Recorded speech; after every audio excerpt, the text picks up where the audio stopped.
राजवीर सिंह जी हरियाणा से। राधे राधे गुरुजी। गुरुदेव आपके चरणों में कोटि कोटि प्रणाम। गुरुदेव मैं दुनिया का सबसे बड़ा पापी हूँ महाराज जी, मेरी इतनी हिम्मत भी नहीं है कि मैं आपके सामने आ जाऊं।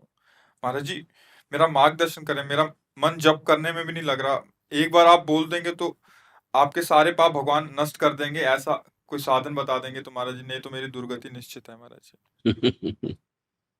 स्वीकृति में ही गुण है और स्वीकृति में ही दोष है।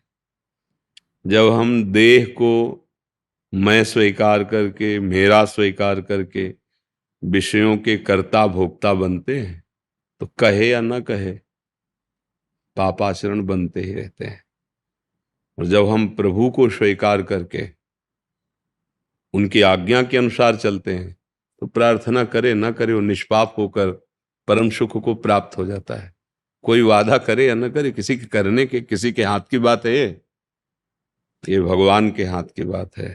भगवान कहते हैं अहम त्वाम सर्व पापेभ्यो मोक्षयिष्यामि मा शुचा। मैं तुम्हें पवित्र कर दूंगा, सारे पाप तुम्हारे नष्ट कर दूंगा, पर ये नियम लेना होगा अवलो नशानी। अब तक गलती होती रही, अब गलती नहीं करूंगा। अगर हम सो रहे हैं तो हमें कोई जगा सकता है, और जगने पर सोने का नाटक कर रहे हैं तो नहीं जग सकते। आ जाए क्षमा याचना की, फिर वही पाप, फिर मंदिर में गए क्षमा याचना की, संतों के पास गए, इससे कुछ नहीं लाभ मिलने वाला। हाँ, अब समझ में आ गया मेरे से गलती हुई तो उसका पश्चाताप यही है कि अब लो निशानी, अब नहीं करूंगा। प्रभु आज से अपना स्वीकार करो आप हमें, मैं आपकी शरण में हूं। अब जैसे कहा जाता है हमारा नाम जप में मन नहीं लगता। आप 8 घंटे किसी फैक्ट्री में, अपने दुकान में या कहीं काम करने जाते हैं, आपका मन लगे ना लगे, आपको रुपया कमाना है, आपको करना होगा। होता है नहीं? किसका मन लगता है भाई कि हम अपने परिवार से दूर जा करके बहुत 8 घंटे किसी के अधीन रहकर मेहनत करें। चाहे सरकारी नौकरी हो, चाहे प्राइवेट हो, या घर का काम हो, वो करता है, मेहनत करता है। मन तो कहता है आराम से बैठे हैं ऐसे, लेकिन वो मेहनत करता है ना। नहीं करेगा तो भोजन कैसे पाएगा, परिवार का पोषण कैसे होगा। ये तो हुआ जीने का, लेकिन जीते किसके लिए हैं? प्रभु के लिए। तो भजन करना पड़ता है। राधा राधा राधा राधा राधा राधा हो तो रहा है। अहो वत् स्वपचतो गरियान यज्जिभ्यागे वर्तते नाम तुभ्यम। श्री देहूति जी कह रहे हैं भगवान कपिल देव जी से कि वो नीच भी महान उच्च, जैसे आपने कहा ना कि मैं बहुत, वो महान हो जाता है। गरियान माने सर्वश्रेष्ठ। कैसे? बोले यज्जिभ्याग्रे वर्तते नाम तुभ्यम। हे प्रभु, जिसकी जिह्वा के अग्रभाग पर आपका नाम विराजमान हो गया, वो सबसे श्रेष्ठ हो जाता है। सारी यज्ञ कर ली, सारी तपस्या कर ली, सारे तीर्थ कर लिए, अब उसको जो नाम जप रहा है निरंतर, सब पवित्रता आ जाएगी, सब बात बन जाए। अरे इसके लिए थोड़ी है कि सिद्ध पुरुषों वाली बात हम करें। कोई हमारा मन नहीं लगता, मन तो निष्पाप होकर जब भगवत प्रभाव से युक्त हो जाता है तब लगता है। अभी तो हमारा मन चंचल है, भोगों में खुद स्वीकार करते हैं, तो हमको जबरदस्ती जपना होगा। जो नाम गुरु जी दें, जो नाम प्रिय लगे। राधा राधा राधा राधा राधा राधा। फावड़ा चला रहे हैं नौकरी, धीरे धीरे उसको कम करते जाओ आवाज, धीरे धीरे ऐसे चल रहा है।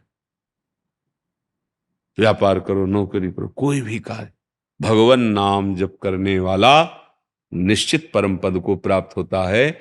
स्वयं ही नहीं, अपने परिवार को भी। शास्त्रों में कहा गया है 21 पीढ़ियां तार देता है। जो भगवान नाम जप करके भगवत प्राप्त हो जाता है, हाँ, बहुत बहुत जीवन का परम लाभ। अभी भगवान की आपके ऊपर कृपा है जो आप रास्ता पूछ रहे हो निष्पाप होने का। नहीं तो कीचड़ में सना हुआ उसी में खेलना चाहता है, उससे बचने की इच्छा ही नहीं। आपके ऊपर कृपा है तो आप ये स्वीकार करते हैं मेरे से गंदा आचरण हुआ, अब मुझे कोई पावन कर दे। यही कृपा है कि आप अब जग रहे हो, आप अभी तक सो रहे थे, स्वाप्निक भोगों में मतवाले हो रहे थे, आज तुम्हें जगना हुआ, अब तुम्हें लग रहा है कि नहीं नहीं, ये जो सब हुआ ये ठीक नहीं था, अब वो होना चाहिए जो वास्तविक होना है, वो है भगवान की शरण और भगवान का नाम। समझ रहे हैं आप? डरने की तो कोई बात नहीं, पर प्रमादी होने की जरूरत नहीं। चतुर शिरोमणि भगवान है रे, जितना ज्ञान विज्ञान सब भगवान से ही है। ऐसे हाँ, हो गई गलती हमसे, अब नहीं करूंगा, माफ पक्का, भगवान माफ कर देंगे। लेकिन बार बार वही गलती करो, बार बार वही शब्द निकालो कि माफ करो जी, माफ करो जी, तो पिटाई नहीं हो जाएगी? घर में हो जाएगी पिटाई। एक दो बार गलती हुई, माफ करो तो क्षमा कर देंगे। बार बार वही गलती, इसका मतलब है कि अब ये दंड से सुधरेगा, अब ये ऐसे सुधरने वाला नहीं। बहुत विचित्र फिर उनके दंड है। जब भागवतिक दंड शुरू होता है ना, बहुत भयावह है, इसलिए हो उसमें जीना मुश्किल हो जाता है। जीना, बड़े बड़ों का जीना मुश्किल हो जाता है। बड़े बड़ों का मतलब जो बड़े बड़े तपस्वी हैं, साधक हैं, साधना परायण हैं, इसलिए बहुत सावधान रहो। अब तक जो हुआ सो राधा राधा राधा राधा राधा, अब गलती नहीं करेंगे। और नाम जब जबान से शुरू करो। निरंतर भजन सिद्धों का होता है, साधकों को तो अभ्यास करना पड़ता है। भाई निशाना ऐसे उठाए लगा दिया, अब अपने से कहो तो चला ही नहीं पाएंगे, पता ही नहीं ना कि उसको कैसे क्या किया जाता है। और वो है कि इधर देख के भी ऐसे गोली मार सकते हैं। अभ्यास किया है जिन्होंने, वो जड़ा से खुटुक पे गोली मार सकते हैं। अभ्यास किया है, एक धागा बांध दो दूर, जो देखने में भी मुश्किल, उसको गोली मार सकते हैं। अभ्यास किया है। अपने अभ्यास नहीं किए तो एक प्राकृतिक क्रिया है निशाना लगाना, नहीं कर सकते। अप्राकृतिक चिदानंद भगवान में मन लगाना, अभ्यास किया नहीं तो कैसे लग जाएगा भाई? और अभ्यास किया है, लग जाएगा। अभी शांत होकर जिन्होंने अभ्यास, अभी अभी सच्चिदानंद भगवान में अभी स्थित, क्योंकि अभ्यास किया ना, अभ्यास किया है। व्यवहार करते हुए भी प्रभु में मस्त रहे ना, उनका चिंतन निरंतर भगवदाकार बना रहता है। डरना नहीं अब, पर करना भी नहीं गलत काम, और नाम जप करना है। ठीक है, अच्छा आहार करो, सबके प्रति सद्व्यवहार करो, मालिक है क्षमा कर देंगे। हम उनके बच्चे हैं, कितने भी बड़े सयाने हो, है तो बच्चे ही ना। अब प्रभु क्षमा न करें तो फिर हमारी दुर्गति भी पक्की ही है, उन्हीं के क्षमा करने से है। तो उनकी शरण में हो, उनकी आज्ञा का पालन करें, शास्त्र जितने भगवान की आज्ञा है, अच्छे आचरण करें, नाम जप करें, मंगल है। दगड़ू नारायण जी मुंबई से, राधे राधे महाराज जी, आपके चरणों में कोटि कोटि प्रणाम। गुरुदेव, जब मैं 6 महीने का था तभी मेरे पिताजी की मृत्यु हो गई। शराब अन्य व्यसनों के कारण उनकी मृत्यु हुई थी। यदि यही वृत्ति मुझ में आ गई थी। 2 महीने से आपका सत्संग और नाम जप कर रहा हूँ, मुझ में पूरी तरह बदलाव हुआ है। वही बदलाव मैं मेरे पूरे समाज में लाना चाहता हूँ। अन्य व्यसनों के कारण मांस मछली शराब, इन कारणों से मेरा समाज इनको जकड़ रखा है महाराज जी। ठीक बात है। कृपया मार्गदर्शन करें। हाँ तो, पर भैया जैसे आप अपने को बदले, ऐसे अगर बदलना सब चाहे तो सब बदल सकते हैं, और ना बदलना चाहे तो किसी के सामर्थ्य नहीं कि किसी को बदला जा सके। भाई सत्संग सुना, आपको लगा कि ये गलत बात है, छोड़ देना चाहिए, आपने छोड़ दिया। ऐसे ही सत्संग सुनाया जाए, सत्संग की बातों में भागवतिक सामर्थ्य होती है, और वो स्वीकार करे कि अब हम नहीं करेंगे, तो छूट सकता है। अगर वो ना छोड़े तो फिर नहीं छुड़ाया जा सकता। हमें कोई नहीं पकड़े, कोई माया नहीं बांधे, हम जिसको पकड़े वही हमें बांधे। जिस भोग को, जिस व्यक्ति को, जिस संबंध को, जिस वस्तु को, वही हमें बांधे। बोलो कौन बांधे? आप जिसका चिंतन करते हैं, जिससे सुख भोगते हैं, जिसको अपना मानते हैं, आप ही बंधे। आपको ही मुक्त होना, कोई मुक्त थोड़ी कराता है। ज्ञान युक्ति ये दी जाती है, उन युक्तियों के द्वारा, उन बातों के द्वारा अपने चिंतन को संभालिए। देखो हम तो आज आपको देख रहे हैं, लेकिन हमारी बात आपने सुनी तो विकारों को आप छोड़ने लगे। तो आपकी इसमें मानता है ना, आपने संत वाक्य को माना तो आप छोड़ रहे हैं। अब इसमें हम कहे कि हमने आपको छोड़वा दिया, व्यर्थ की बात है। आपने स्वीकार किया। ऐसे ही हम चाहे कि समाज को सुधार दें, हमारी बात सुने और वो सुधरना चाहे तो पक्का सुधर जाएगा। बात ना सुने या सुन के भी ना माने तो फिर कोई बात नहीं। तो भावना तो ऐसी ही करनी कि हमें अपने को भी सुधारना है, अपने आसपास जो भी हमारी सामर्थ्य है, जैसे दीपक की सामर्थ्य है उतना प्रकाश, वो बड़े लाइट की सामर्थ्य और प्रकाश, सूर्य की सामर्थ्य पूरे सृष्टि को प्रकाश दे रहा है। तो अपनी अपनी सामर्थ्य के अनुसार हमें भावना करनी कि हमारे आसपास मित्र परिवार के जन मदिरा न पिए, बेविचार न करें, चोरी न करें, हिंसा न करें, गंदे काम न करें। पर इसके लिए सामने वाले को तैयार होना पड़ेगा। अगर वो नहीं तैयार होता और हम प्रयास करते हैं तो हम अपने से भी चले जाएंगे कि हम इतना किया, इतना, फिर क्रोध आ जाएगा, हम में दोष आने लगेंगे। तो हमें क्या करना है, अपने को बचा के, अपने को परिपक्व करके बात कह देनी है कि हमने संतों से सुना है, शास्त्रों में पढ़ा है, आप देख लो, अगर आपको लगे तो आप छोड़ दीजिए, अच्छा रहेगा, मंगल रहेगा, नहीं तो दुर्गति होगी। बस वो छोड़े ना छोड़े, इस पर विशेष, अगर आप इस पर लगेंगे तो राग द्वेष हो जाएगा, इस पर लगेंगे तो पतन आपका हो सकता है। क्योंकि अपने में लगेगा ना, हमने उपदेश किया, हमारी बात, क्योंकि अभी अहंकार तो नष्ट नहीं हुआ ना, देहाभिमान तो अभी भगवान के चरणों में लीन नहीं हुआ। तो वैसे तो समाज सुधारने का जो कार्य ना, ये सिद्ध महापुरुषों को होता है। अपने क्या करें, पहले अपने को हर दोष मुक्त करें और भजन करें, फिर भावना करें कि सबका मंगल हो, तो आपका प्रभाव सब पे फैलने लगेगा। अगर हम अभी स्वाद चखा नहीं पूरा, तो हो सकता है फिर हम ही बिगड़ जाएं। अभी नाम जप करो, अपने जो बुरे आचरण उन पर दृष्टि रखो, आजीवन के लिए संकल्प पूर्वक त्याग करो, मर जाए जाऊं, क्योंकि पहले अपने पक्के हो ना, पैर जमाओ अपने।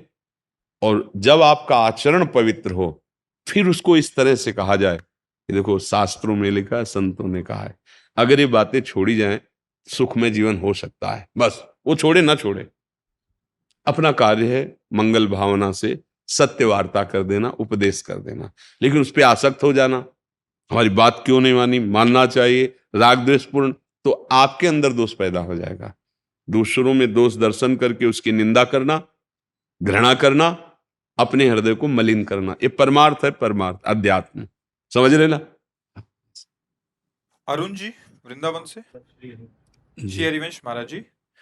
महाराज जी, आप सब संतों की कृपा से मुझे वृंदावन धाम के आश्रमों में बाथरूम सफाई आदि की सेवा मिली है। पहले तो मेरे को कोई दिक्कत नहीं थी, बट आपके सत्संग सुनने के बाद अपराध से भय लगने लग गया महाराज जी।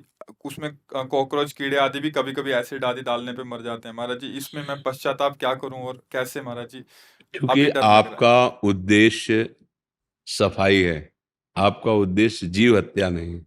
जैसे हमारा उद्देश्य परिक्रमा देना है, अब कितने ऐसे जीव हैं जो मर जाते हैं, मर ही जाते हैं, छोटी छोटी चींटियां, छोटे छोटे, नीचे कंकड़ हमारे पैर में लगा और वो चींटी उसमें बीच में फंसी, मर गई, अनजाने में हो रहा है।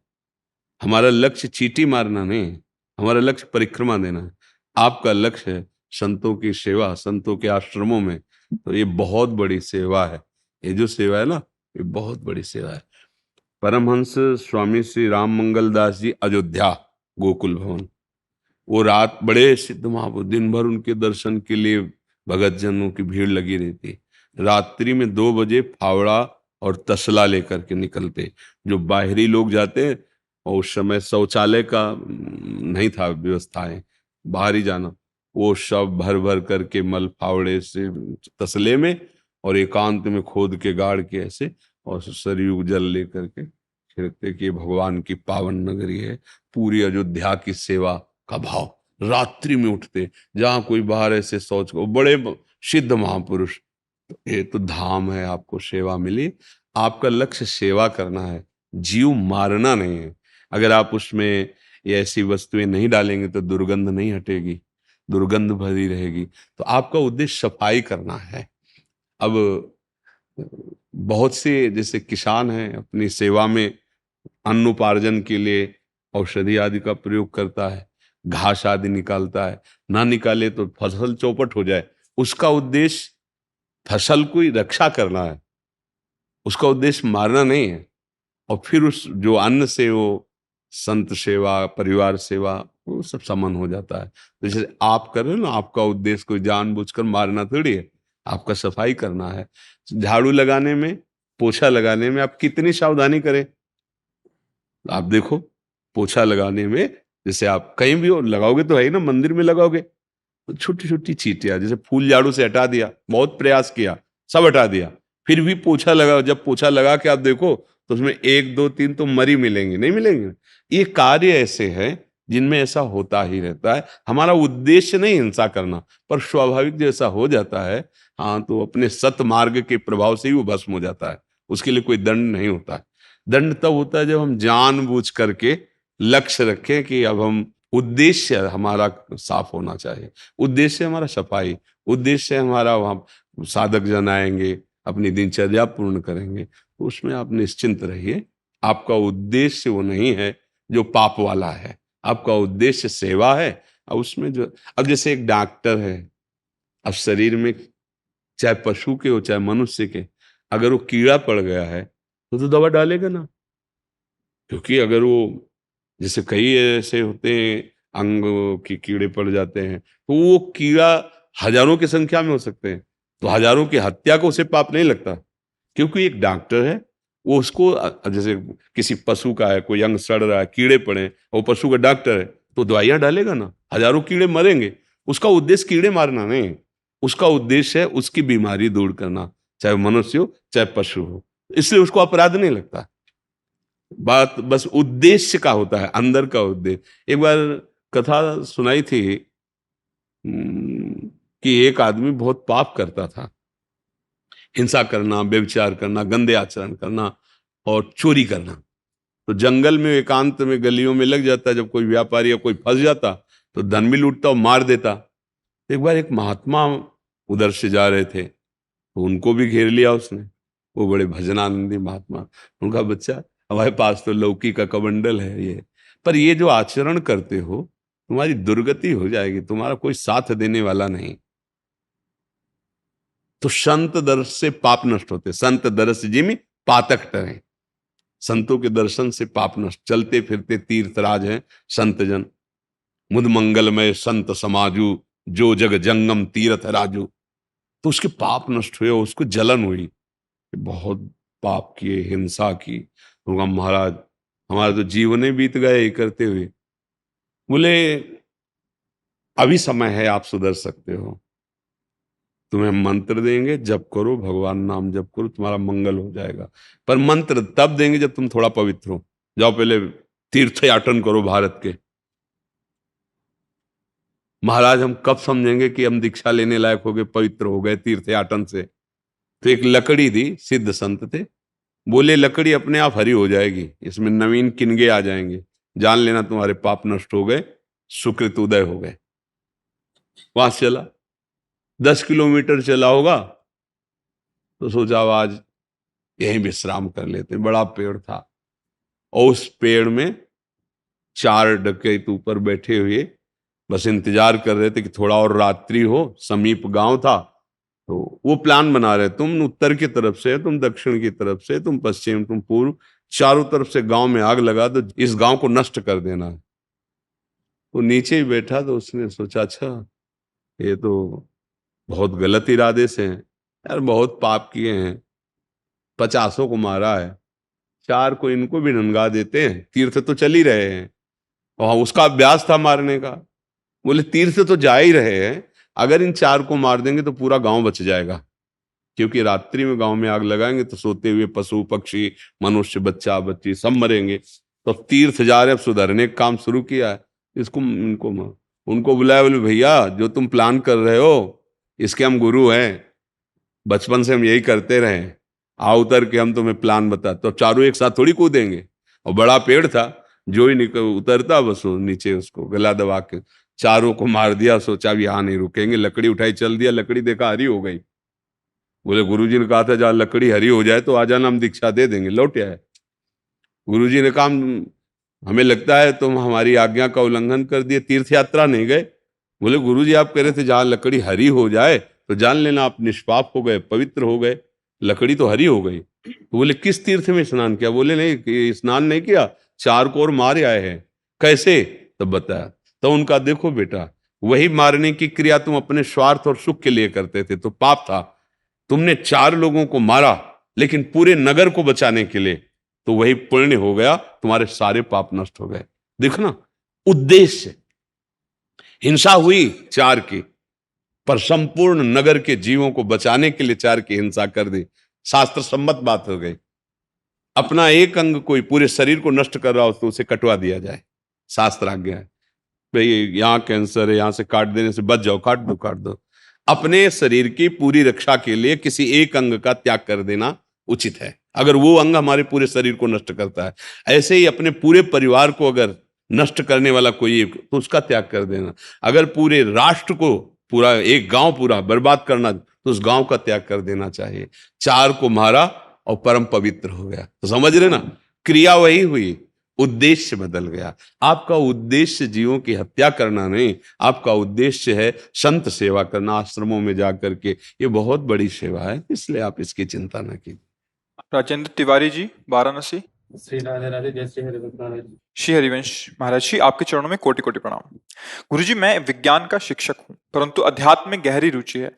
मैं अपने आसपास के लोगों के साथ प्रभु की लीलाओं को सुनता और सुनाता हूँ। कभी कभी कुछ लीलाओं तथा व्रत त्योहार आदि पर लोगों की जिज्ञासाएं शांत करने हेतु संतों की वाणी तथा अपने अति अल्प ज्ञान को जोड़कर वैज्ञानिक रूप से प्रमाणित करने लगता हूँ। बहुत से लोगों को ऊर्जा, प्रकाश, ग्रहों की गति आदि की सहायता से मैं संतुष्ट करता हूँ। भगवान, मुझे डर लगता है कि मेरा ये कार्य शास्त्र संगत है अथवा नहीं। कृपया मार्गदर्शन करें। उद्देश्य क्रिया को धर्म और अधर्म, इसका निर्णय करता है उद्देश्य। प्रगट में देखने में क्रिया अधार्मिक हो सकती है, और अगर उसका उद्देश्य परम पावन है तो परम धर्म हो जाएगा।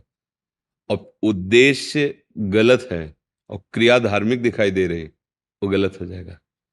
आपका अभी आपने उच्चारण किया कि हमारा उद्देश्य है कि जितने भी हमारे सानिध्य में आवे, संशय शून्य होकर संयमी बने, व्रत अनुष्ठान करने वाले हों, धार्मिक बने, प्रभु में अध्यात्म में चले, तो आपका उद्देश्य महान है। तो उसमें पातक कैसे लग सकता है?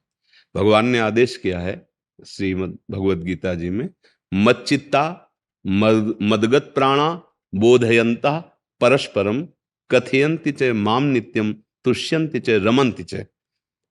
जो मेरे में चित्त अर्पित किए हुए हैं, जिनके प्राण मेरे में समर्पित हैं।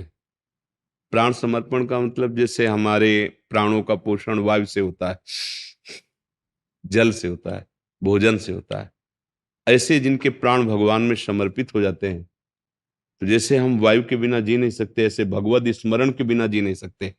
श्री नारद जी ने भक्ति सूत्र में तदर्पिता अखिलाचारिता तद स्मरणेन परम व्याकुलते, संपूर्ण आचरण भगवान को समर्पित और थोड़ा सा विस्मरण हो जाने पर परम व्याकुल हो जाना। जैसे मछली को जल से अलग करो तो प्राण त्यागने लगती है, ऐसे ही मदगत प्राणा, भगवत विस्मरण होने पर प्राण व्याकुल हो जाएं, मैं कैसे अपने प्रभु को भूल गया। बोधयंता परस्परम, परस्पर बैठकर भगवत चर्चा करना, भगवान की लीलाओं की, रूप माधुरी की, गुण माधुरी की या सिद्धांत की, ऐसा करना चाहिए, ऐसा नहीं करना चाहिए। संतों ने कहा है, शास्त्रों ने कहा है, जो आप अभी बोले कि हम उनको प्रमाण देते हैं जहां तक हमारी बुद्धि है। तो इसमें पाप का तो अगर यही उद्देश्य बदल जाए, फिर वो बात बिगड़ गई। फिर वो कोई भी हो, चौथी भगति मम गुणगन करई कपट तज गान।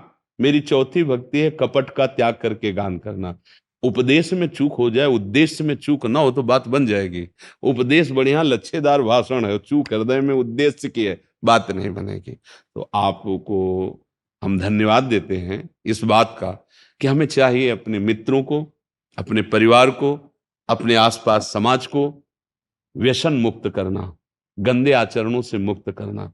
वो तब होगा जब हमारे ऐसे आचरण होंगे खुद। जितने लोग शराब पीने में पैसे लगाते हैं, अगर उतने पैसे के अच्छे अच्छे पदार्थ लेके घर में आए तो उत्साह वर्धन हो जाए।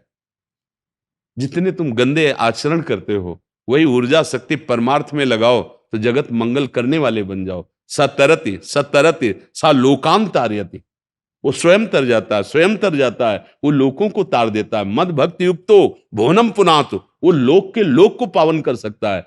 वही ऊर्जा शक्ति जिसका हम व्यभिचार में, गंदे आचरणों में, हिंसा में, चोरी में तो ये बहुत बढ़िया बात है कि हम 4 लोग बैठकर सतमार्ग की चर्चा करें, उसका आचरण करें। बस अंदर की बात, उद्देश्य सही होना चाहिए। अगर हम बहुत पढ़ लिख कर शास्त्र आदि, उद्देश्य है लोक संसार, प्रणाम नमस्कार रुपया पैसा वाह वाही, तो आप जो बोल रहे हो उसका रंग आप में नहीं चढ़ेगा और दूसरे में नहीं चढ़ेगा। बस केवल वो नायम आत्मा प्रवचनेन लभ्या न मेधया न बहुना श्रुतेन, उपनिषद कहते हैं कि बहुत प्रवचन कर ले तो उसे भगवत प्राप्ति थोड़ी हो जाएगी, बहुत प्रवचन सुन ले तो भगवत प्राप्ति थोड़ी हो जाएगी, बहुत बड़ा बुद्धिमान तो भगवत प्राप्ति थोड़ी हो जाएगी। भगवत प्राप्ति होती है जब आपका उद्देश्य बन गया भगवत प्राप्ति और हर चेष्टा भगवान को समर्पित। तो जैसे बाप की प्रॉपर्टी पर बेटे का स्वयं अधिकार हो जाता है, ऐसे जीव भगवत प्राप्त हो जाता है। तो इसलिए उसमें न गृहस्थ है न विरक्त है, हम सब बच्चे भगवान के हैं। पसंद है, भगवान ने विरक्त मार्ग दे दिया, आपको गृहस्थ मार्ग दे दिया, दोनों हम उनके पुत्र ही हैं। दोनों अपने अपने कर्तव्य का पालन करें तो दोनों पिता को प्रसन्न कर लेंगे, ये जीवन का लाभ है। सबके परम पिता भगवान श्री हरि है, उनका प्रसन्न हो जाना ही हमारे जीवन की सार्थकता है। तो आपका उद्देश्य भगवत प्रसन्नता, अध्यात्म रुचि, वो कोई निषेध है नहीं, बिल्कुल ठीक है। अगर यही दूसरा भाव हो जाए तो फिर गिरने के चांस रहते, फिर वो पतन का मार्ग बन जाता है। समझ रहे ना? हाँ जी। हमें अच्छा लगा, हम ये चाहते हैं कि हमारी समाज में आप सब ऐसे तैयार हो, स्वयं अपने आचरण पवित्र रखो, अपने बच्चों को उपदेश करो, आसपास मित्रों को उपदेश करो। ये जो गंदा नशा चला है, ये जो व्यभिचार प्रवृत्तियां चली हैं, जिसको मनोरंजन माना जाता है, ये हमारे समाज का नाश करने के लिए बहुत बहुत बुरी आदत फैल रही है। ये केवल मनोरंजन समझा जाता है, घोर पापाचरण, पवित्रता का नाश, बुद्धि का नाश, जीवनी शक्ति का नाश, मतलब इसमें कहीं कोई लाभ नहीं दिखाई दे रहा है। तो हमें लगता है कि पहले हम अपने से शुरू करें, फिर अपने परिवार को, अपने बच्चों से, फिर आसपास जो हमारे मित्र हैं। अगर ऐसे चले तो, नहीं तो ऐसा जो अब आचरण फैल रहा है, ये बहुत मतलब कैंसर से बुरा रोग है ये। कैंसर तो एक शरीर नष्ट करेगा, ये बहुत जन्म नष्ट करेगा। ये जो पापाचरण की प्रवृत्ति है ना, ये बहुत जन्म नष्ट करेगा। इसलिए हमें तो लगता है ऐसे हमारे हर घर में तैयार होने चाहिए, जो शास्त्र को जानते हैं, कर्तव्य अकर्तव्य को जानते हैं, क्या नहीं करना चाहिए, क्या करना चाहिए, जीवन का उद्देश्य क्या है, हमारी बुद्धि का विकास हो, वो उसमें अध्यात्म युक्त। अगर हमारी बुद्धि तो बहुत बढ़ रही है, लेकिन विनाशकारी लक्षणों के लिए, लेकिन वो गलत आचरणों में। वो ऐसे नहीं, कैसे हम जितेंद्री बने, कैसे हम काम विजयी, क्रोध विजयी बने, कैसे हम लोगों को सुख पहुंचाएं, कैसे माता पिता की आज्ञा में रहें, कैसे शास्त्र किया, ऐसा ना। बुद्धि विपरीत दिशा को, बुद्धि तो बहुत है, उसका प्रयोग गलत हो रहा है। अगर उसका सही दिशा में प्रयोग हो जाए तो हमारे देशभक्त बन जाएं, समाज सेवी बन जाएं, जगत मंगल करने वाले बन जाएं, यही बच्चे तो बनते हैं। अब ये जब ब्रह्मचर्य ही नहीं रह गया, व्यभिचार प्रवृत्ति आ गई, छोटे छोटे बच्चे एकांत में नशा करने लगे, अब अभी जीवनी शक्ति का उन्मेष हो रहा है, अब वो संभाल नहीं पा रहे, क्योंकि अध्यात्म का उनको शिक्षण नहीं है। माता पिता खुद आचरण विहीन हो रहे हैं, तो पुत्रों को क्या आचरण सिखाएं। अब आप शराब पी रहे हो, तुम्हारा लड़का देख रहा है, वो संयमी बनेगा। आप होश में होकर गृहस्थ धर्म का बर्ताव नहीं करे, वो देख रहा है, तो वो संयमी बनेगा। आप पहले स्वयं संयम को धारण करें, अपने परिवार को संयमी बनावें, तो समाज को संयमी। तो हमारा देखो, सुख शांति आनंद, ये बिना भगवान का आश्रय लिए नहीं, चाहे कोई कुछ भी कर ले। त्रिभुवन की सब सुख संपत्ति एक आदमी को दे दी जाए और वो भगवान से विमुख है, उसे शांति नहीं मिल सकती, सुख नहीं मिल सकता। वो ये नहीं कर सकता कि अब कछुनाथ न चाही मोरे। ये हमारे नवीन पीढ़ी को आप लोग ही समझा सकते हैं। हम लोगों के प्रति तो दृष्टि ही बदली हुई है, क्योंकि ऐसी सीरीज, क्या कहते हैं, सीरीजें तो कहते हैं, उनमें क्या दिखाया जा रहा है। हाँ, 2 पार्ट होते हैं, असली नोट होता है तो नकली भी होते हैं, उसी की नकल बनाई जाती है। तो अगर हमारे इतिहास भरे हुए हैं सत्य महात्माओं के, आप उनके चरित्रों को भी तो दिखाइए, उनकी भावनाओं को भी तो दिखाइए, सत्य मार्ग क्या होता है। अब जब संत पर श्रद्धा नहीं, शास्त्र पर श्रद्धा नहीं, बचा क्या, जीवन परमार्थ विहीन। तो क्या आचरण हो रहे हैं समाज में, क्या। संभाविका सक्सेना जी, पूना से। राधे राधे महाराज जी, आपके चरणों में कोटि कोटि प्रणाम। महाराज जी, मेरा ये प्रश्न है कि अगर श्री राधा वल्लभ लाल जी की छवि ले जाते हैं या मंदिर में विराजमान करते हैं तो रोज भोग लगाना जरूरी है क्या?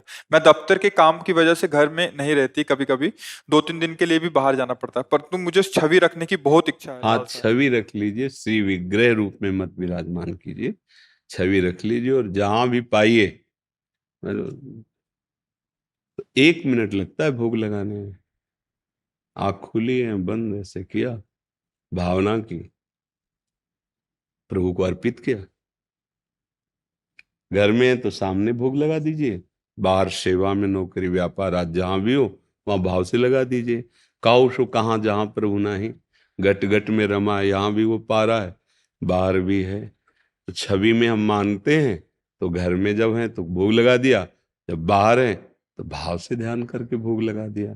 तो प्रभु हर जगह विराजमान है, आपका भोग स्वीकार करते हैं। विराजमान कर लो, छवि विराजमान कर लो। सीमा पांडे जी, राधे राधे महाराज जी, आपके चरणों में कोटि कोटि प्रणाम। प्रभु, मेरा प्रारब्ध बहुत बुरा है। 2019 से मेरी दोनों किडनियां लगभग 70% खराब हो गई। मेरे शरीर का बाकी अंग भी। देखो, पहली बात समझो, शरीर एक समय सीमा में मिला हुआ है, सबका पूजित का है। किसी भी निमित्त से इसको छूटना होगा। किसी का दिल फेल हो गया, किसी को कैंसर हो, आज तक कोई नहीं कहता कि काल ने मार दिया। वो कोई ना कोई निमित्त बनता है। हमको बिल्कुल डरना नहीं, घबराना नहीं। तो एक, अगर हम ही अकेले मरने वाले होते तो डरने की बात थी कि सब अमर हैं, हम मरने वाले हैं। सबको मरना है ना? इसका नाम ही है मृत्यु लोक। मतलब इस लोक में जो कुछ भी है वो सब मरेगा, एक नियत समय तक है, जाएगा। मृत्यु लोक नाम है, मृत्यु लोक मतलब ये लोक मृत्यु है, यहां जो भी हो मरेगा। तो अपने को भी मरना है, ठीक है। अब आए किस लिए हैं? उद्देश्य। बोले धन कमाओ, खूब मकान बढ़िया बना, ब्याह हुआ, लड़का बच्चा, यही आनंद? नहीं नहीं, ये तो जीने का है। लेकिन जीना किसके लिए है? बोले रुपए के लिए। रुपया किसके लिए? विषय भोगों के लिए। विषय भोग किसके लिए? बोले जीने के लिए। नहीं तो जीते किसके लिए हो? फिर प्रश्न वही बना रहेगा, जीते किसके लिए हो? बोले भगवान के लिए। जीना प्रभु के लिए, जीवन यापन के लिए, ये सब सामग्रियां हैं। लिमिट है, एक श्वासों की संख्या है, वो खत्म होगी, ठीक है। हमारे किसी कर्म से हमारे शरीर को पीड़ा मिल सकती है, पुरस्कार मिल सकता है, नमस्कार मिल सकता है, अपमान भी मिल सकता है। हमारे ही किसी कर्म का परिणाम है, हम चुपचाप अंदर ही अंदर सह लें, उसके रोने धोने की जरूरत नहीं, और नाम जप करें। क्योंकि हमको मुख्य उद्देश्य याद रखना है कि यहां से जाना है, कोई साथ नहीं जाना है, पक्का। दुनिया में लाखों का मेला जुड़ा, हंसा जब जब उड़ा तो अकेला उड़ा। कुछ नहीं साथ जाएगा, आपका कर्म साथ जाएगा। और जाना है, चाहे जितनी दवा खा लो, चाहे जितनी स्वर्ण भस्म खा लो, मरोगे। फिर चिंता क्या करना है? एक बार यार मरना है। हाँ, ये चिंता करनी कि हमें वो कार्य करना है कि बार बार ना मरना पड़े। पुनरपि जन्म पुनरपि मरणम, बार बार जन्म बार। अब इस जन्म में हम तो बोले, अब किडनी खराब तो हम क्या कर सकते हैं? राधा राधा राधा राधा राधा, जो दुख मिल रहा है उसे सह रहे हैं। राधा राधा राधा राधा, जैसी परिस्थिति वैसे रह रहे। अब हमें समय गुजारना है। जैसे सरकारी बंगला हो, बढ़िया गाड़ी, सब सरकारी आदमी को नहीं मिलती। उसे कहोगे यार तुम्हारे पुताई करवा लो, पता नहीं कब ट्रांसफर का नंबर आ जाए, ये सरकारी काम हो जाने उनका। ऐसे जैसे कहते हैं ट्रांसफर करवा लो, ऐसा। ये ट्रांसफर से भी नहीं बचेगी। कै साल? 10 साल, 12 साल, फिर मरोगे। मरना ही है ना। जितने समय जाना है, जाना है।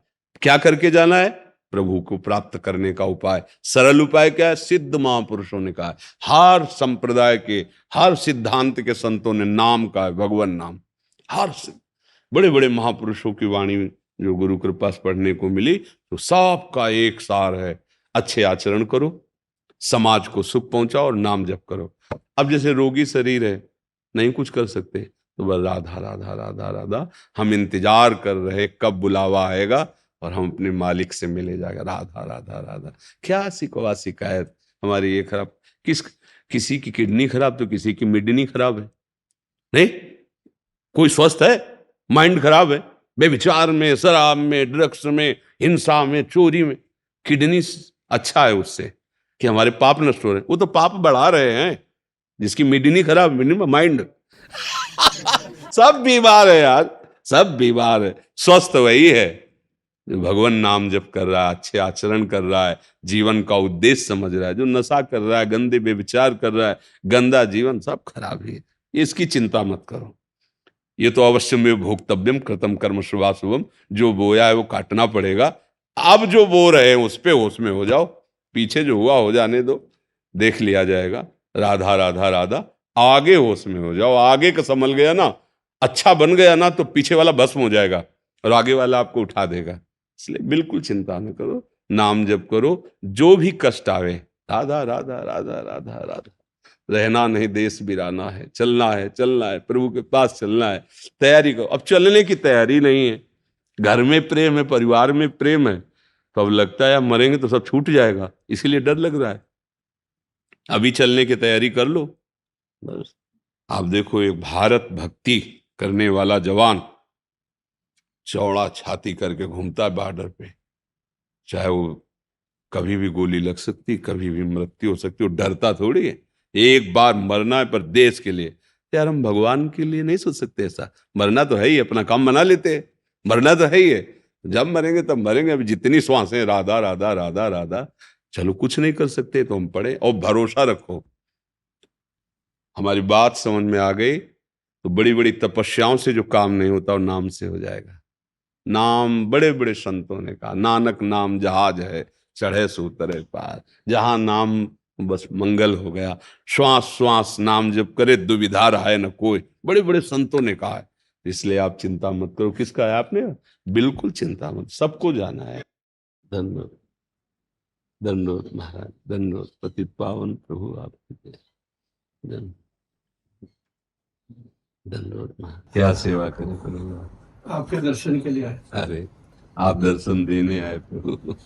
प्रसादी श्री जी की ठाकुर जी की प्रसाद, आशीर्वाद। और कोई आज्ञा कीजिए। बस आशीर्वाद दीजिए कि जो आप कहते हैं नाम जपें, नाम जपते हैं। और कुछ नहीं। जी जी। जीवन का परम लाभ यही है कि हमारी आंतरिक जो चिंतन वृत्ति है वो गुरुदेव प्रदत्त नाम में सदैव लगी रहे। बाह्य चेष्टाएं तो सामाजिक व्यवहारिक जीवन जीने के लिए विविध प्रकार की रहती हैं सबकी, चाहे वो प्रवृत्ति परख हो या निवृत्ति परख हो। भिक्षा मांगने तो परमहंसों को भी जाना पड़ता है, पर आंतरिक जो चिंतन वृत्ति है, चिंतन का जो प्रवाह है, वो नानात्व में नहीं होना चाहिए, वस्तु व्यक्ति स्थान का नहीं होना चाहिए। वो अपने आत्मस्वरूप, जो गुरुदेव भगवान ने नाम दिया है, मंत्र दिया है, भाव दिया है, उसी का होना चाहिए। अपने से चूक तभी पड़ जाएगी जब हमारा चिंतन छूट जाएगा। चिंतन छूटना ही हमारा पतन है और निरंतर चिंतन चलना ही हमारी स्थिति है।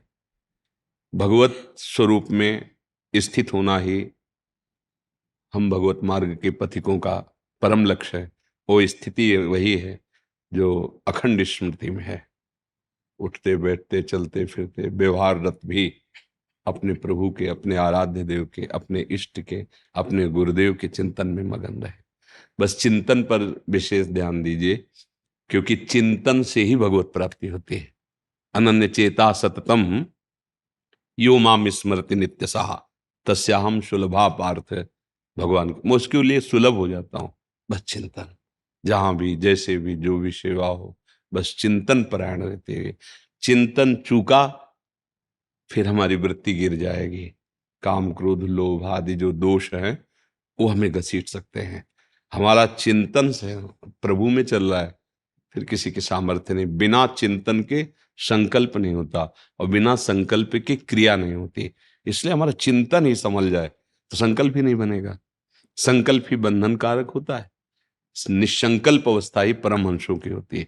भगवत प्राप्त महापुरुषों की निसंकल्प अवस्था होती है। किसी भी क्रिया का, भोग का, वस्तु, व्यक्ति, स्थान का कोई संकल्प नहीं। ब्रह्मभूता प्रसन्नात्मा न शोचति न कांक्षति समाः सर्वेषु भूतेषु मद्भक्तिं लभते पराम। सदैव हम सब गुरुदेव का आश्रय लेकर सतत सत चिंतन परायण रहे, क्रियाओं पर सदैव ध्यान रहे कि क्रिया जगत मंगल कारक हो और शास्त्र सम्मत हो, चिंतन अनन्य हो, बस स्थिति प्राप्त हो जाती है, भगवत कृपा प्राप्त हो जाती है। आरोग्य धाम सही अच्छा, तीसरी चौथी आज्ञा कीजिए, क्या सेवा करें। सोच रहे हैं आप हमारे देश की बहुत बड़ी धरोहर है। प्रभु की कृपा से ठीक। हमारी प्रधानता रहती है, अगर मन स्वस्थ हो तो तन पीड़ा युक्त भी हो तो चलेगा, और तन स्वस्थ हो और मन अस्वस्थ हो तो वो जीवन बड़ा दुखमय होता है। तन अस्वस्थ है और मन इसलिए आनंद रहता है। मन को स्वस्थ करने के लिए एकमात्र भगवान का आश्रय और उनके नाम का चिंतन। अगर ये दो औषधि नहीं है, धन्वंतरी जी ने संपूर्ण आयुर्वेद का शोध करके बताया कि अच्युत, केशव, गोविंद, माधव, इन नामों में जो दुख नाशक शक्ति है वो किसी औषधि में नहीं है। तो अगर हम निरंतर नाम जप करें और अपने मन को प्रभु के चरणों में लगाएं तो तन दुखमय भी होगा तो जीवन आनंदमय रहेगा, क्योंकि मन ही दुख सुख का अनुभव करता है। जैसे हमारे हाथ को यहाँ चीरा लगाया जाए तो इतनी त्वगेंद्री को मन के संपर्क से शून्य कर दिया जाए, त्वगेंद्री मन से संपर्क न कर पावे तो आप ऑपरेशन कर दो, कोई फर्क नहीं पड़ेगा। या मन को ही चेतना शून्य कर दो। तो जब इन औषधियों में इतनी सामर्थ्य है तो भगवान नाम में कितनी सामर्थ्य होगी। मानो जैसे किडनी फेल है या कोई भयानक दर्द है या कष्ट है और हमारा मन गुरु कृपा से आनंद सिंधु भगवान के नाम में लग जाए तो फिर जब एक औषधि लेप या किसी भी औषधि का अंदर प्रयोग करके हम चेतना शून्य कर सकते हैं, फिर आप काट डालो तो दर्द नहीं होगा। तो भगवान नाम में तो अपार सामर्थ्य है। यदि वो शरीर राग रहित हो जाए तो जीते जी जीवन मुक्त हो गया। तो यही गुरुजनों के आशीर्वाद से हम स्वस्थ हैं। हाँ, शरीर अस्वस्थ है तो हाँ, शरीर क्या है, और डायलिसिस प्रक्रिया होती है एक, उससे चल रहा है, दोनों किडनी खराब है, तो मन प्रसन्न रहता है। महाराज जी, आप हेमंत ब्रिजवासी हैं, अच्छा। गायन करते हैं। ये भी महाराज जी दादा सफाई के मिला है, एक अवार्ड होता है बड़ा इंटरनेशनल गायन की सेवाओं हाँ, नहीं, सबसे बड़ी हमारे सौभाग्य परम बात यह है कि हम ब्रजवासी हैं, इसके आगे कोई है ही नहीं। ब्रजराज के हम सगे हैं। ब्रजवासी का मतलब जानते हो, ठाकुर हमारे घर की चीज है, घर की बात है, इससे बड़ा कोई पद नहीं होता। जो ब्रजवासी पद है ना, उद्धव जी महाराज बृहस्पति जी के शिष्य हैं, भगवान श्री कृष्ण के समीप हैं और मंत्रणा में प्रधान है। मतलब भगवान किसी भी बात की मंत्रणा लेते हैं तो उद्धव जी से लेते हैं। लेकिन जब ब्रज में आए और ब्रज गोपियों की, ब्रजवासियों की चरण धूलि का चमत्कार देखा, तब कहा श्री कृष्ण ने ठग लिया। अभी तक मैंने उन श्री कृष्ण को पाया ही नहीं जिनको ब्रजवासियों ने पाया। वंदे नंद ब्रजस्त्री नाम पाद रेणु भीक्षण सा। और उन्होंने आशा की कि मुझे यहाँ कोई घास बना दी जाए। इतनी तो हिम्मत नहीं कि मैं उद्धव रूप से यहाँ वास करूं तो मुझे कोई तृण लता औषधि घास। फिर आप तो ब्रजवासी, इससे बड़ा कोई पद नहीं है। अपने पद को याद रखना। ब्रह्मा का भी पद छोटा है। हाँ, ब्रजवासी भगवान के प्राण हैं और ब्रजवासियों के प्राण भगवान श्री कृष्ण हैं। इससे बड़ा कोई, जैसे कहते हैं हम ब्रजवासी, जैसे तुम्हारे नाम क्या नाम है तुम्हारा?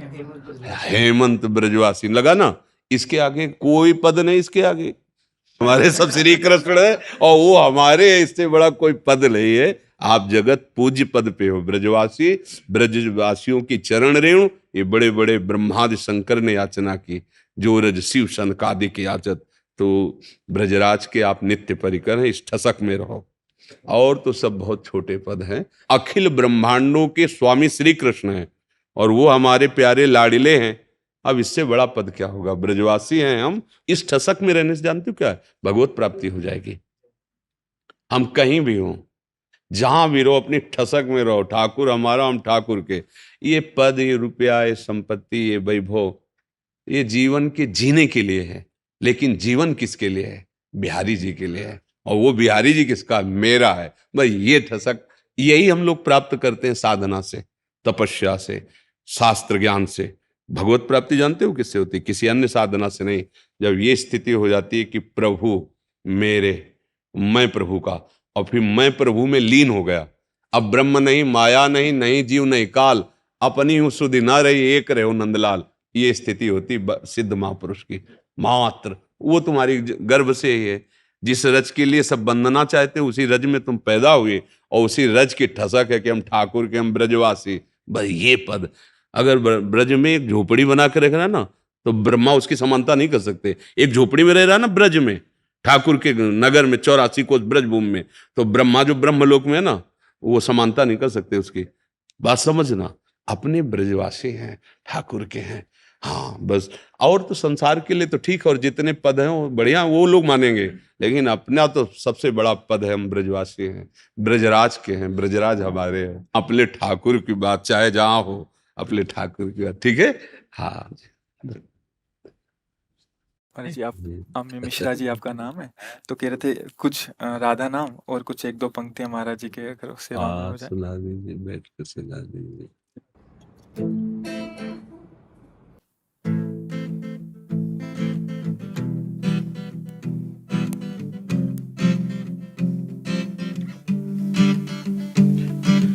अंत में एक दिन रैन बसेरा उठ जाएगा साधु रे। बड़े जहाज भी तिनके जैसे डूबे पल में साधु रे। जितना भी है पास समय तू राम नाम भज साधु रे। बड़े भागमान उस तन मिलता व्यर्थ गवाना साधु रे। राधा राधा भज साधु रे, राधा राधा भज साधु रे। बड़े भाग मानुष तन मिलता व्यर्थ गवाना साधु रे। राधा राधा भज साधु रे, राधा राधा भज साधु रे। बड़े भाग मानुष तन मिलता व्यर्थ गवाना साधु रे, साधु रे। बड़े भाग मानुष तन मिलता व्यर्थ गवाना साधु रे।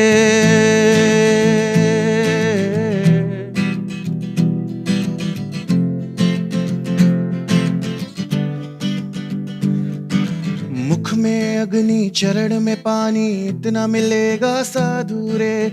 मुख में अग्नि चरण में पानी इतना मिलेगा साधु रे। मुक्ति मिली तो ठीक है वरना फिर आएगा साधु रे।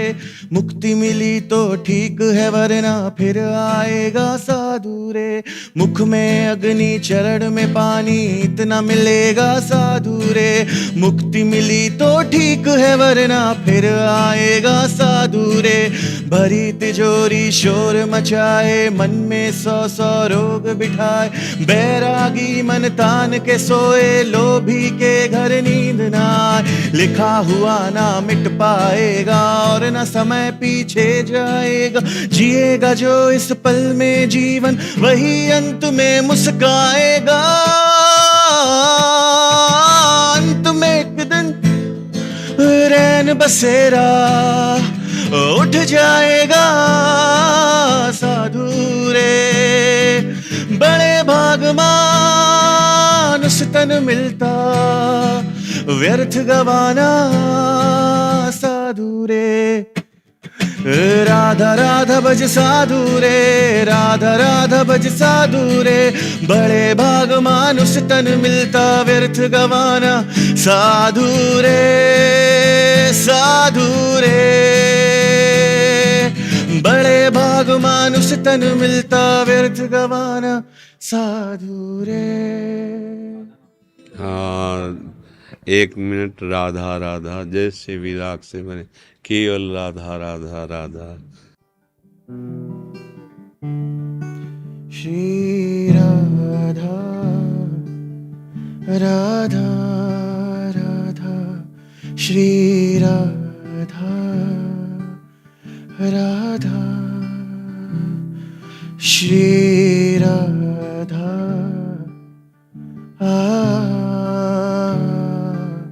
श्री राधा राधा, राधा राधा राधा, राधा राधा राधा, राधा राधा राधा, राधा राधा राधा, श्री राधा राधा राधा, श्री राधा राधा राधा, श्री राधा राधा राधा, राधा राधा राधा, राधा श्री राधा, राधा श्री राधा, राधा श्री राधा, श्री राधा, श्री राधा, श्री राधा।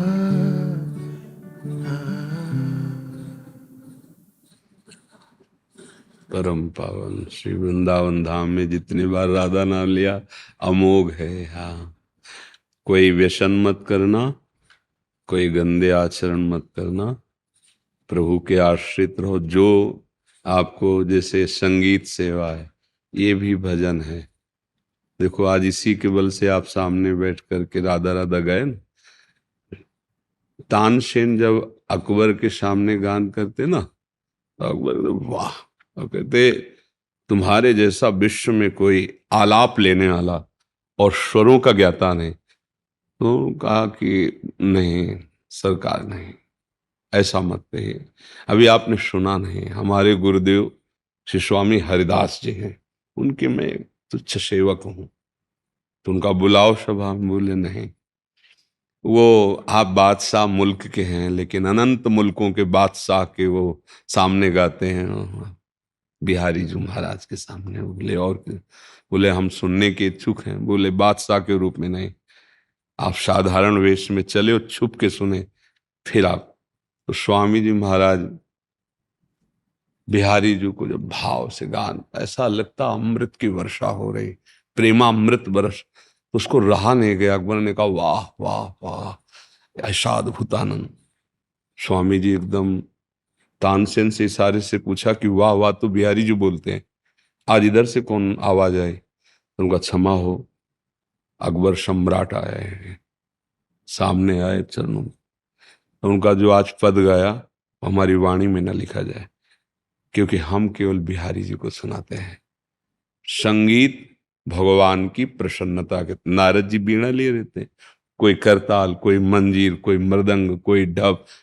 आपको जैसे भगवान की प्रसन्नता ही मनुष्य जीवन का परम लाभ।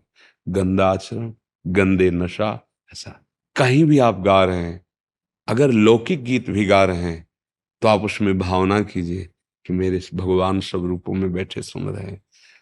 साजन बलमा प्रीतम प्यारे वही हैं। अगर वो चले जाए तो कोई साजन नहीं, कोई प्रीतम नहीं, कोई प्यारा नहीं, है ना। वो अंदर से अंतर ध्यान हो जाए तो उस शरीर को नष्ट कर दिया जाता है। तो लौकिक शब्द भले बोले जाए, लेकिन अपने को समझना वही है। अगर उस वो ना हो तो सब शून्य है, सब व्यर्थ है। अच्छे आचरण करो, नाम जप करो और संगीत को साधना समझो। एकांत में बैठकर अभ्यासरत रहो, चाहे जितना इसका ज्ञान हो जाए। अभ्यास फिसला तो गया, रोज अभ्यास। हमने जब काशी में थे तो देखते थे कि पंखे की ध्वनि और उनके गले की ध्वनि, तो पंखा कोई वाद्य यंत्र थोड़ी, लेकिन चला दिए और उसमें बहुत बड़े वो मतलब गायक हमें वो युगल किशोर जी ले गए थे। वो दिन भर अभ्यास करते रहते और जब सभा में पहुंचते तो उनकी आवाज, उनका संगीत। तो ये अभ्यास ही होता है। विद्या, कोई भी ज्ञान, कोई भी संगीत, ये आपकी साधना है। जैसे साधु अपने संयम नियम से रहता है, ऐसे आपको भी रहना है। अगर ब्याह हो जाए तो एक पत्नी व्रत, या है तो एक पत्नी व्रत, शराब नहीं, मांस नहीं, ये प्रमाद स्थिति ने 4 दिन की जिंदगी आपने गाया। आपने गाया। तिजोरी का माल तिजोरी में रखा रहता है, नींद नहीं आती। अगर राग रही थे तो चद्दर तान के सोता है, मस्त रहता है। वही जीवन जो गाया ना, वही जीवन में आ जाए ना, तो आप ऐसे ही साधु हो, इसी कपड़े में साधु हो। कोई नशा तो नहीं करते, करना भी नहीं, क्योंकि जहां मान सम्मान मिलता है ना, गान बजा, तो रजोगुण छा जाता है, फिर लोग पार्टी हो सब। ये नहीं, अगर बचोगे तो इतना ही नहीं है, और आगे है। वो बड़ा कृपाल है, वो कहाँ खड़ा कर सकता है जहां से सब नमस्कार करें। ऐसा प्रभु को साथ लेके चलोगे तो जीवन मंगलमय हो जाएगा। सत्य को साथ लेके चलोगे तो आनंदित हो जाओगे।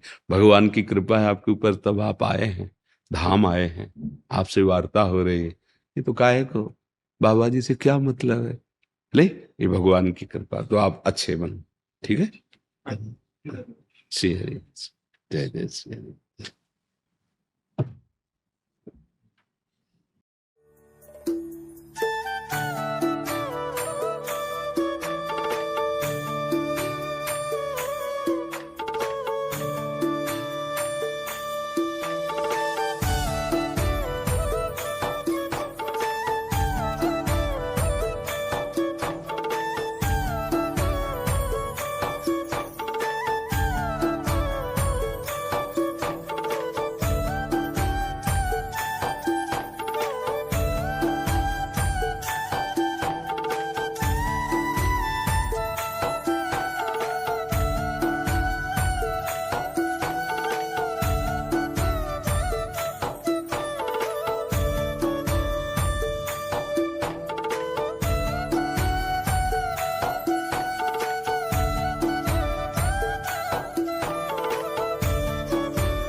सिविलगंज से हैं, जिला मंडला से। हमारी समिति है शिवनंदन सेवा समिति। हाँ, बहुत बस आपसे मार्गदर्शन चाहते हैं महाराज, 15 वर्ष सेवा करते हैं। हाँ, तो अब इसमें तो मार्गदर्शन का बहुत बड़े बड़े सिद्धों के भी आपको सेवा का अवसर मिलता होगा, क्योंकि नर्मदा जी की परिक्रमा एक से एक परमहंस संत जन लोग आते हैं, आए। संत लोग आते हैं। हाँ, वही तो। बस अगर हम संतों के प्रति भगवत भाव कर पावे और निर्दोष दृष्टि रखकर उनकी सेवा कर लें, तो संत सेवा ही भगवत प्राप्ति के लिए समर्थ साधन है, समर्थ साधन है। संत सेवा में बस क्या होता है कि उनकी चेष्टाओं में हमें कभी कभी दोष दर्शन हो जाते हैं, अगर वो हम बचा पावे। माया का खेल है ना, क्योंकि गुण दोष में पूरी सृष्टि रची है। इस शरीर की रचना ही गुण दोष से हुई है। जड़ चेतन गुण दोष में विश्वकीन करतार, संत हंस गुण गाहे पे परिहरि वारि विकार। हम अपनी दृष्टि में भगवत भाव रख करके जाने संत अनंत समाना। भगवान सबरी जी से कहते, सातो सम मुहिमें जग देखा, मोते अधिक संत कर लेखा। अगर ये सेवा कर ले गए तो नर्मदा जी की कृपा और संत कृपा तो भगवत कृपा तो है ही। और जैसे भी बने नाम जप करते नाम हैं। जप करते हैं। हाँ, श्री राधा श्री राधा।